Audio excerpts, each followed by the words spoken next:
बिस्मिल्लाहिर्रहमानिर्रहीम।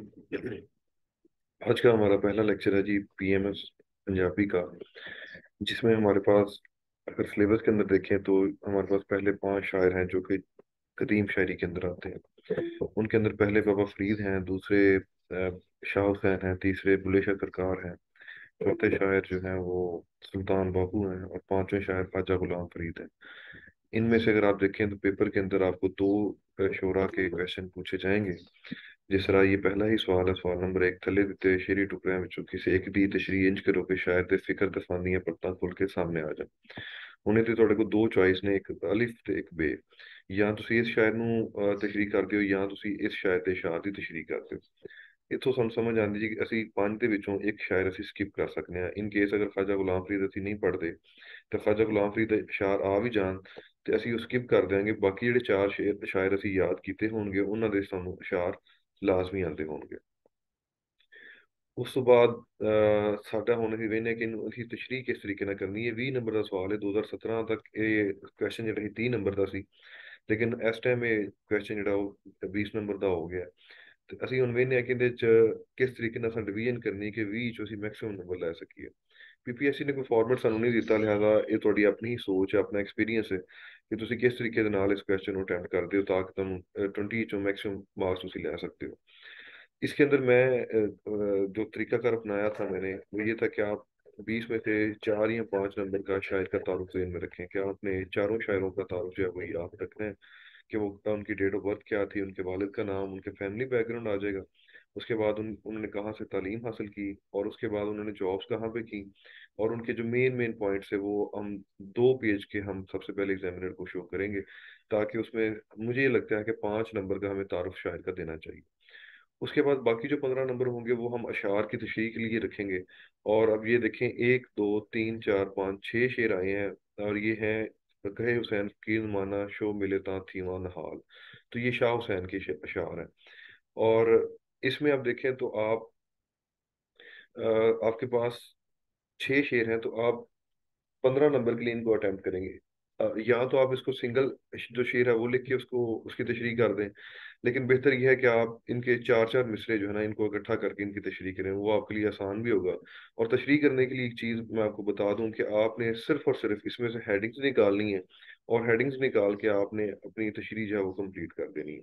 अब हेडिंग कैसे निकालनी है कि आपने इस शेर को पढ़ना है, इसका मफहूम समझना है और उसके अंदर से ही आपने देखना है कि मैं हेडिंग्स क्या निकाल सकता हूँ। वो आगे हम जाके देखते हैं कि हमने किस तरह से इस क्वेश्चन को अटेम्प्ट किया। और इसमें तीसरी चीज़ जो ऐड करूंगा, पहली चीज़ मैंने बताया कि शायर का तारुफ आपने लिखना है, वो आपकी इतनी वेटेज हो कि आपको उसमें से 5 नंबर मिल सकें।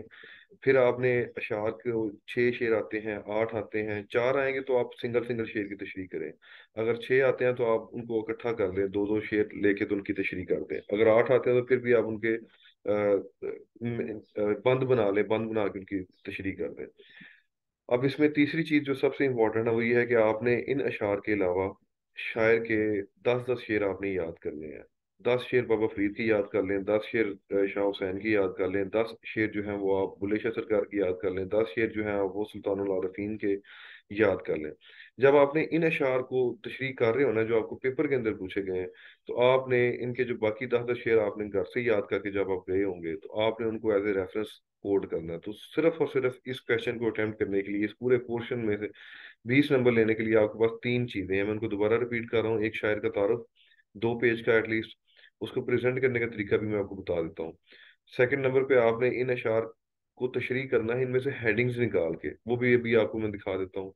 तीसरी चीज, आपने इन अशार की तशरीह के दौरान एंड पे या दरमियान में जहां पे आपको सूट करता हो, आपने अशार को रेफरेंस के तौर पे भी लिखना है। वो जो आपने 10 10 शेर इनके अलहदा से याद किए होंगे वो गूगल से याद कर लें, कमर हसनैन कादरी साहब की बुक से याद कर लें, डूंगियां सोचा, अदबी पेंटे अगवाही, जो भी बुक आपके पास अवेलेबल है उसमें से आप आसान अशार जो उनके हैं वो आप याद कर लें और आपने वो रेफरेंस के तौर पे कोड करना है। तो इस क्वेश्चन को, इस पोर्शन को अटेम्प्ट करने के लिए आपको सिर्फ और सिर्फ 3 चीजों की जरूरत है।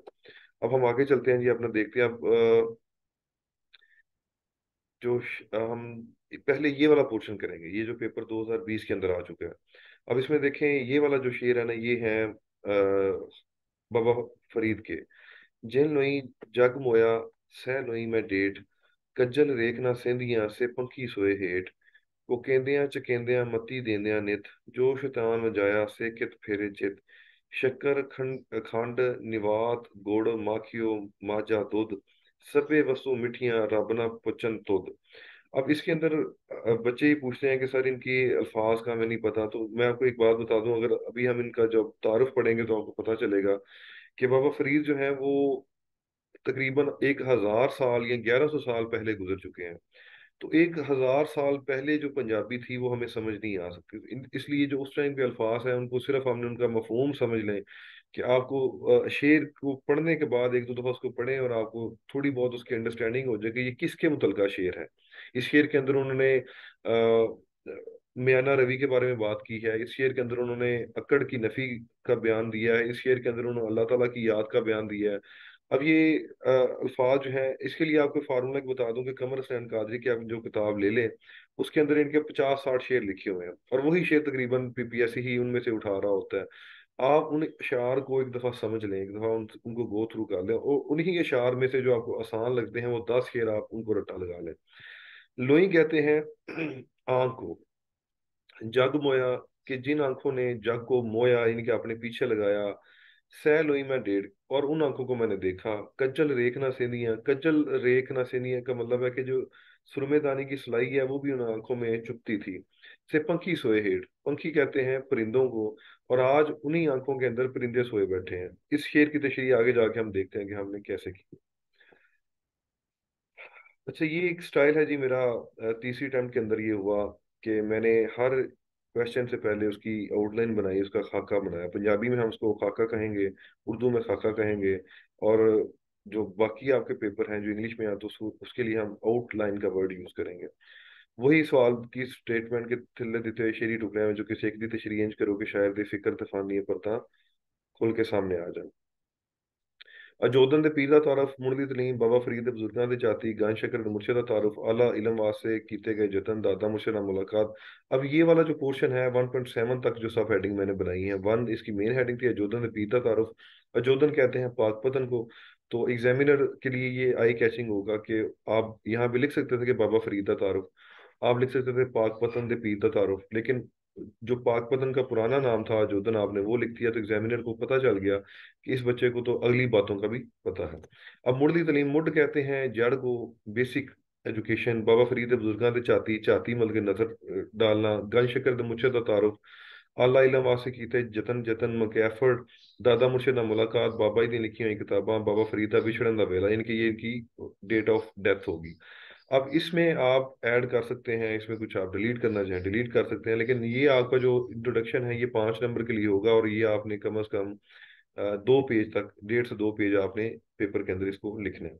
अब इसके लिए आप कोई भी मार्केट में अवेलेबल बुक है तो उसमें पहले 2-3 जो पेज हैं मुतारफ के लिखे होते हैं, आप उसको एक दफ़ा नोट डाउन कर लें, उसके पॉइंट्स निकाल लें, बजाय इसके कि आपको बार बार वो 3-4 पेज पढ़ने पड़े, और उसमें बहुत ज़्यादा एक्सेसिव मटेरियल भी लिखा होता है। तो आप एक दफ़ा उसके नोट्स बना लेंगे तो उसके बाद आपको सिर्फ नोट्स ही पढ़ने की जरूरत पड़ेगी। शेरानी तशरीह, अब ये हमारी सेकंड हेडिंग आ गई। अब मुकद्दरात खेड, ये हैं हेडिंग्स जो मैंने अशार में से निकाली हैं, और इन हेडिंग्स की हम तशरीह कर देंगे। मुकद्दरात खेड बंदा खाक तो पानी नहीं छुड़ा सकता, अकड़ दी नफी दा दर्द। अब ये देखते हैं कि कौन सा शेर मैंने लिखा है, और उस शेर में से ये हेडिंग्स कैसे रेलिवेंट बनती हैं। सोनी अख दी नजाकत, ये दूसरे शेर की तशरीह जो मैंने अभी आपको पढ़ के सुनाया भी था कि जै नोई जग मोया सै नोई मैं डेढ़, कज्जल रेखना सेंधियां से पंखी सोए हेठ। दूसरे शेर की तशरीह सोनी अख दी नजाकत, ये देखें उसी में से हमने हेडिंग निकाली कि चूंकि आंख की बात हो रही है तो हम सोनी अख दी नजाकत। नवेकली शय पीछे पाई दी दुनिया, क्योंकि उसके अंदर ये मैसेज था कि दुनिया जो है वो एक नई चीज के अंदर, अनोखी चीज के अंदर के पीछे भागती है, और हमने इसको देखेंगे आगे जाके तशरीह कैसे करते हैं, एंड पे फिर हम कंक्लूजन कर देंगे मुक्ति गल। ये चूंकि मैंने सिर्फ 2 अशार को अटेम्प्ट किया है, तरीकाकार आपका यही होगा, अगर 4 शेर आएंगे तो आपने इसको मजीद एक्सटेंड करते हुए अपने चारों शेरों की तशरीह कंप्लीट कर देनी है। ये है जी पहला हमारा पेज जिसमें हमने तारुफ लिखना है शायर का। आमतौर पे 90% जो एस्पायरेंट्स हैं वो इसको एक पैराग्राफ की सूरत में लिख देंगे। पैराग्राफ जो है वो एग्जामिनर को अपील नहीं करता, वो उसमें से अशिया को ढूंढेगा, लेकिन आपने उसको फैसिलिटेट करना है, तो एट द एंड वो आपको भी फैसिलिटेट करेगा। यानी कि आपने पाकपतन दे पीर दा तारुफ, जोधन दे पीर दा तारुफ, या बाबा फरीद के पीर दा तारुफ, बाबा फरीद दा तारुफ, ये आप पहली हेडिंग लिखेंगे। उसके बाद इसके नीचे सब हेडिंग आपकी आएंगी। बाबा फरीद बुजुर्गों के चाची फरीदुद्दीन इनका असल नाम था। आप मुल्तान के नेड़े कोठीवाल जमे सन। कोठीवाल गांव का नाम है। प्यो का नाम जमालुद्दीन सलमान, दादे का नाम शुएब काजी, वालदा का नाम मुहतरमा करसम बीबी। अब यही जो मटेरियल आपका होगा शायर का तारुफ का, चारों अशारों का। उसके बाद जो जदीद शायरी के हमारे पांच छह शोरा हैं, यही पोर्शन में से आपको जो 10 नंबर के शॉर्ट क्वेश्चन है वो भी आपके कवर हो जाएंगे। मुढ़ली तलीम, मुड कहते हैं रूट को। बेसिक एजुकेशन की बात कर रहे हैं। मुढ़ली तलीम अपनी माँ को हासिल की थी, फिर मुल्तान दी एक मसीद, मसीद का मतलब मस्जिद दे खतीब ते आलम बिन हाजुद्दीन तिरमिजी हुरा कोलों फारसी अरबी तफसीर हदीस फिका दा इलम हासिल किया। गल शकर ते मुर्शद दा तारफ इत्थे ही तफसीर नाफे पढ़दे होया हजरत ख्वाजा बख्तियार काकी नाल मुलाकात हुई थी। आप चिश्तिया सिलसिला में शामिल हो गए। आला इलम वास्ते कीते गए जतन, फिर मुर्शिद दा हुक्म मान के आला इलम दे हसूल दी खातर बगदाद, कंधार, बंगाल, बलख, बुखारा तक फलस्तीन ते ईरान दा सफर किया। ज़ाहरी इलम दे हसूल दे बाद वापस परते थे दिल्ली आके मुर्शिद की खिदमत विच रुच गए। अब आप ये चीज नोट करें कि ये वाला जो पोर्शन है ये आप किसी भी किताब से उठा लें, आपको इसी तरह से मिलेगा। तो आप उसके एक दफा नोट्स बना लें, चाहे इन्हीं को आप प्रिंट करवा लें।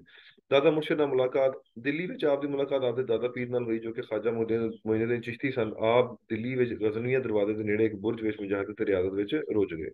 अजोदन का सफर यानी कि पाकपतन की तरफ इन्होंने जो ट्रैवल किया, मुर्शिद का हुक्म मान के हांसी गए, उतों अजोदन गए। अजोदन जाके ये तीन बारें हैं, तीन कबीले कह लें, सांदल बार, गंजी बार और नीली बार। नीली बार जो दरिया सतलुज के जो वाटर है वो ब्लू कलर के हैं, इसलिए उसको नीली बार कहते हैं। उसके पास जो लोग रहते थे, इन तीनों जो कबीले हैं इनको इन्होंने कलमा पढ़ाया और इन्होंने 24 साल, वरे कहते हैं साल को, 24 वरे गुजारे इसी पाकपतन के अंदर। और पाकपतन का पुराना नाम था अजोदन। बाबा जी की लिखी हुई किताबें, बहुत सारी बुक्स इन्होंने लिखी हैं, लेकिन आप इनके तीन चार के नाम याद रख लें। और 112 श्लोक थे, 4 शब्द। अब ये इनके जो श्लोक कहते हैं, शायरी की एक ऐसी सिंध कि जिसमें अल्लाह का कोई बुजुर्ग, अल्लाह का कोई वली, अल्लाह का कोई नेक बंदा अपने अशार के जरिए अल्लाह ताला की और अखलाकियात की बातें करे। ये है श्लोक की तारीफ। तो इनके जो श्लोक बाबा फरीद ये मशहूर हुए सबसे ज्यादा, इनके जो शोहरत की वजह है वो इनके श्लोक हैं। जो इनकी शायरी थी जो अल्लाह ताला के मुतलका इन्होंने की, इस्लाम के मुतलका की और अखलाकियात के ऊपर की। तो सिखों को इनकी जो शायरी थी वो इतनी पसंद आई कि उन्होंने 112 श्लोक, यानी कि जो अशार थे 112 और 4 शब्द, 4 मिसरे होंगे, वो इनके गुरु अर्जुन जो थे उन्होंने आपके गद्दी नशीन शेख इब्राहिम सानी से रिक्वेस्ट की कि हमें इजाजत दें कि हम अपनी जो किताब किताब ग्रंथ है इनकी उसके अंदर हम ऐड कर लें। इसलिए जो सिख हैं वो बाबा फरीद की बड़ी इज्जत करते हैं, क्योंकि उनकी जो हॉली बुक है उसके अंदर इनकी शायरी मौजूद है। अब आगे जी, ये है हमारा मेन पोर्शन कि हमने शेर दी तशरी, सेकंड हमारी मेजर हेडिंग आ गई। अब ये शेर मैंने अटेम्प्ट किया है। फरीदा खाक ना निंदिए, खाकों जेड़ ना कोय, जिंदियां पैरां तले मोया ऊपर होए। यानी कि आपको इसका मफहूम समझ आ रहा है कि खाक मट्टी को कहते हैं, ना निंदिए, निंदना मतलब बुरा भला कहना, उसको अच्छा ना समझना। खाकों जेड़ ना कोई, यानी कि खाक से बंदा अपनी जान नहीं छुड़वा सकता। क्यों? कि ज्योंदियां पैरां थले, क्योंकि जब आप जिंदा होते हैं तो ये आपके पाँव के नीचे होती है मट्टी, खाक मोया ऊपर हुए, और जब आप मर जाते हो तो यही मट्टी आपको कवर कर लेती है और आपके ऊपर आ जाती है। अब इसमें से आप देखें बाबा फरीद का सारा कलाम इंसाना दी सलाह होते। इस शेर ਵਿੱਚ भी बाबा जी ने आख्या है कि ਬੰਦੇ ਨੂੰ ਇਸ ਹਯਾਤੀ ਬਾਰੇ ਸੋਚਣਾ ਚਾਹੀਦਾ ਹੈ ਜੇ ਕਿ ਜਿੰਨੀਆਂ ਜਿੰਦਿਆਂ ਜਿਹੜੀ ਮਿੱਟੀ ਉੱਤੇ ਉਹ ਟੁਰਦਾ है, मरण तो बाद वही मट्टी इससे उत्ते आ जाती है। अब इसमें से एक हेडिंग मैंने निकाली, मुकद्दरा निखेड़। अब यहाँ पे देखें, आपको इस शेर की समझ आ गई, मफहूम आपको थोड़ा बहुत जहन में आ गया, तो आप इसमें से एक हेडिंग निकाल लें। अब ये देखिए, मुकदਰਾਂ ਦੀ ਖੇਡ ਕਿਵੇਂ ਵੇ ਕਿ ਉਹੀ ਮੱਟੀ ਜਿੰਦੇ ਤੇ ਅਸੀਂ ਆਕੜ के टुरने ਆ, मरण तो बाद वही साडे उत्ते आ जाती है। लिहाजा इथों ਅਸੀਂ हेडिंग कर ली मुकदਰਾਂ ਦੀ ਖੇਡ। अब इसको थोड़ा सा एक्सप्लेन कर दें। बंदा अपने मुकद्दर तो भज नहीं सकता, ये सारी खेड मुकद्दਰਾਂ ਦੀ है। मुकद्दर चाहन ਤੇ ਬੰਦਾ ਮਿੱਟੀ ਉੱਤੇ ਭਜਦਾ ਫਿਰਦਾ है ਤੇ वाह फिरे, यानी कि माहौल चेंज हो, किस्मत बदले तो वही मिट्टी उत्ते आ जाती है। ये आपके अपने अल्फाज होंगे, आपको इनको रट्टा लगाने की जरूरत नहीं है। जस्ट आप हेडिंग निकाल लें इस तरह से, कोई भी आप निकाल सकते हैं, और उसके बाद उसको आप एक्सप्लेन कर दे। बंदा खाक तो पंध नहीं छुड़ा सकता, बंदा हर हाल में खाक ਦਾ ਮੁਹਤਾਜ ਹੈ। ये सेकंड हेडिंग देखिए हमने निकाली सी शेर में से। ਹਯਾਤੀ ਵਿੱਚ ਇਸ ਨੂੰ ਇਹੀ ਖਾਕ ਰੋਟੀ ਦਿੰਦੀ ਹੈ ਤੇ ਬੰਦਾ ਇਸ ਦੇ ਸੀਨੇ ਨੂੰ ਚੀਰ ਕੇ ਆਪਣਾ ਢਿੱਡ ਭਰਦਾ ਹੈ, ਤੇ ਮਰਨ ਮਗਰੋਂ ਇਹੀ ਖਾਕ ਇਸ ਨੂੰ अपने सीने में लुका लेती है। तीसरी हेडिंग अकड़ दी नफी, कि इस शेर के अंदर आप देखेंगे ये भी एक मफहूम निकलता है कि जमीन के ऊपर अकड़ के ना चलो, क्योंकि यही मिट्टी आपको कवर करेगी और आप कबर आपकी इसी मिट्टी के अंदर बनेगी। तो अकड़ दी नफी का दर्स, ये भी एक हेडिंग हमने निकाल ली। बाबा फरीद शेर भी फरमाते ने कि बंदे ਨੂੰ अपनी औकात ਵਿੱਚ रहना चाहिए थे, अकड़ सारी दी सारी इस मिट्टी च रल। अब वो जो 10 शेर मैंने आपसे कहा था, आपने याद किए होंगे एज ए रेफरेंस, उनमें से एक शेर आप यहाँ पे कोड कर दें। वेख फरीदा जोथिया दाढ़ी हुई बूर, अग्गा नेड़े आ गया पीछा रह के दूर। ये हम एज ए रेफरेंस यूज कर रहे हैं, इसकी तशरीह करने की आपको जरूरत नहीं है। अच्छा जी, अगला शेर। फरीदा जैन हुई जग मोया सैल हुई मैं डेढ़, कंजर देखना सेलियां से पंखी सोए हेठ। ਬਾਬਾ ਫਰੀਦ ਇਸ ਸ਼ੇਰ ਵਿੱਚ ਦੁਨੀਆ ਦੀ ਬੇਸਬਾਤੀ ਦਾ ਦਰਸ ਦਿੰਦੇ ਨੇ ਕਿ ਉਹ ਅੱਖਾਂ ਜਿਹੜੀਆਂ ਬੜੀਆਂ ਸੋਹਣੀਆਂ ਸਨ ਤੇ ਉਹਨਾਂ ਵਿੱਚ ਸੁਰਮੇਦਾਨੀ ਦੀ ਤਲਾਈ ਵੀ ਚੁਭਦੀ ਸੀ, ਅੱਜ ਉਹਨਾਂ ਵਿੱਚ ਪੰਖੀਆਂ ਨੇ ਆਪਣੇ घोंसले बनाए हुए हैं। सोनी अख दी नदाकत, ये एक हेडिंग हमने निकाल ली। ये आप जब वाकया पढ़ेंगे तो आपकी इसकी समझ आ जाएगी। बाबा फरीद एक कब्रस्तान ਦੇ ਕੋਲੋਂ ਗੁਜ਼ਰੇ ਤੇ ਇੱਕ ਕਬਰ ਦੇ ਬਾਹਰ ਇੱਕ ਖੋਪੜੀ ਪਈ ਸੀ, जिस दे विच चिड़िया ने अपना आलना पाया होया सी, यानी कि उन्होंने अपना घोंसला बना लिया था उस खोपड़ी के अंदर। आप दे मुरीदां दसिया कि बाबा जी ये साडे इलाके दी सब तो सोहनी औरत दी कबर है। उत्थे बाबा जी ने ये शेर कह के अखीर कर छड़ी, जिस विच क़यामत तक आने वाले लोकां लई बहुत वड्डा पैगाम है कि असीं खुद ਨੂੰ खूबसूरत ਤੇ ਬੜਾ ਆਪਣੇ ਉੱਤੇ ਇਨਵੈਸਟਮੈਂਟ ਕਰਨੇ ਆ, ਤੇ ਐਂਡ ਕੀ ਹੋਣਾ ਹੈ ਕਿ ਅਸੀਂ ਐਟ ਦਾ ਐਂਡ ਜਾਣਾ ਕਵਰ ਵਿੱਚ ਹੀ ਹੈ, ਤੇ ਕੋਈ ਪਤਾ ਨਹੀਂ ਸਾਡੇ ਕਵਰ ਚੋਂ ਸਾਡੀ ਲਾਸ਼ ਬਾਹਰ ਆ ਜਾਏ, ਤੇ ਉਸੇ ਸਿਰ ਦੀਆਂ ਉਸੇ ਉਹਨਾਂ ਹਿੱਸਿਆਂ ਦੇ ਵਿੱਚ ਜਿਨ੍ਹਾਂ ਨੂੰ ਅਸੀਂ ਆਪਣੇ ਆਪ ਤੇ ਬੜਾ ਕੀਮਤੀ ਸਮਝਦੇ ਆ, ਆਪਣੀ ਅਸੀਂ ਬੜੀ ਇਨਵੈਸਟਮੈਂਟ ਕਰਦੇ ਆ, ਕਿ ਜਿਸ ਤਰੀਕੇ ਨਾਲ ਉਸ ਔਰਤ ਦਾ ਉਹ ਸੁਣਾ ਰਹੇ ਨੇ ਕਿ ਉਹਦੀ ਇੰਨੀ ਕੁ ਖੂਬਸੂਰਤ ਅੱਖ ਸੀ ਕਿ ਪੂਰੇ ਇਲਾਕੇ 'ਚ ਉਹਦੀ ਧੁੰਮ ਸੀ। ਲੇਕਿਨ ਉਸੇ ਔਰਤ ਦੀ ਜਦੋਂ ਵਫਾਤ ਹੋਈ ਤੇ ਉਹਦੀ ਉਹ ਕਬਰ 'ਚ ਚਲੀ ਗਈ, ਕਬਰ 'ਚੋਂ ਉਹਦੀ ਲਾਸ਼ ਕਿਸ ਤਰੀਕੇ ਬਾਹਰ ਆ ਗਈ, ਤੇ ਉਹਦੀ ਖੋਪੜੀ ਦੇ ਅੰਦਰ ਚਿੜੀਆਂ ਨੇ ਆਲਣਾ ਪਾ ਲਿਆ ਸੀ, ਆਪਣਾ ਘੋਂਸਲਾ ਬਣਾ ਲਿਆ ਸੀ। ਨਿਵੇਕਲੀ ਸ਼ੈ ਪਿੱਛੇ ਭਜਦੀ ਦੁਨੀਆ, ਹਯਾਤੀ ਉੱਤੇ ਲੋਕੀ ਸੋਹਣੀ ਸ਼ੈ ਪਿੱਛੇ ਭਜਦੇ ਨੇ, ਤੇ ਉਹਨਾਂ ਨੂੰ ਇਸ ਗੱਲ ਦਾ ਪਤਾ ਹੀ ਨਹੀਂ ਹੁੰਦਾ ਕਿ ਇਹ ਸਭ ਕੁਝ ਫਾਨੀ ਹੈ। ਦੁਨੀਆ ਘਾਟੇ ਦਾ ਸੌਦਾ, ਇਹ ਵੀ ਇੱਕ ਹੈਡਿੰਗ ਨਿਕਲ ਸਕਦੀ ਹੈ ਕਿ ਦੁਨੀਆ ਤੇ ਤੁਸੀਂ ਜੋ ਕੁਝ ਦੁਨੀਆ ਵਾਸਤੇ ਕਰਦੇ ਹੋ ਸਾਰਾ ਦੇ ਸਾਰਾ ਘਾਟਾ ਹੈ।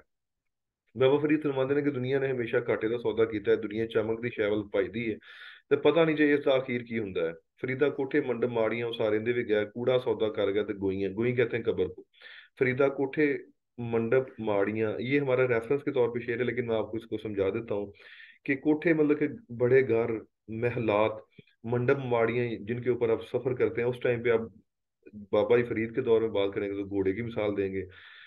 आज की बात करें तो ऑडी और जो नए ब्रांड हैं गाड़ियों के, उस सारे इनके हर चीज आपकी चलेगी जब आपको मौत आएगी। और कूड़ा सौदा इनके घाटे का सौदा आपने किया और आप गोए आ पाए और आप कब्र के अंदर आके लेट गए। तो ये चूंकि दुनिया घाटे का सौदा एक हमने हेडिंग निकाली, तो इसलिए हमने ये शेर भी याद किया होगा। आपने इस तरह के 10 अशार किसी भी बुक से उठा लें, मार्केट में जो अवेलेबल हैं, गूगल कर लें, बाबा फरीद के जो अशार आपको आसान लगते हों, और इनका जो शेर है वो इतना जामे होता है, इतना वो मुफस्सल है कि वो हर जगह पे फिट हो जाएगा। और इनकी शायरी जो है वो सिर्फ और सिर्फ इस्लाम के ऊपर और अखलाकियात के ऊपर होगी। ये दो से ज्यादा इनके बारे, और इन्होंने कोई आशिकी मशूकी के ऊपर शायरी की नहीं है। तो ये था हमारा टोटल कि जिसके अंदर हमने देखा कि बाबा फरीद को हमने याद करना है। उनका सबसे पहले हमने ये तारुफ और खाका बनाना है, उसके बाद ये उनका तारुफ का पहला पेज आ गया, ये तारुफ का दूसरा पेज आ गया। ये 2 पेज के ऊपर आपने 5 नंबर इंशाल्लाह ताला आपको मिल जाएंगे 5 में से। उसके बाद अशार जो आपको 4 आएंगे, आप उनके दो दो अशार जो है उनको इकट्ठा करके आप उनकी तशरीह कर दें। अशार में से आप हेडिंग निकालें, हेडिंग को अपने अल्फाज में आप एक्सप्लेन कर दें, और आपने 10 शेर जो इनके याद किए होंगे रैंडमली, वो आप यहाँ पे एज ए रेफरेंस एक एक शेर कोड कर देंगे। ये था जी तरीकाकार कि जिसमें आपने पहला पोर्शन जो है वो कदीम शायरी वाला, उसमें आपने एक शेर शायर को किस तरह से कंप्लीट करना है। अब हम अगला अपना जो शायर है उसको हम देखते हैं, जो कि हमारे पास है शाह हुसैन।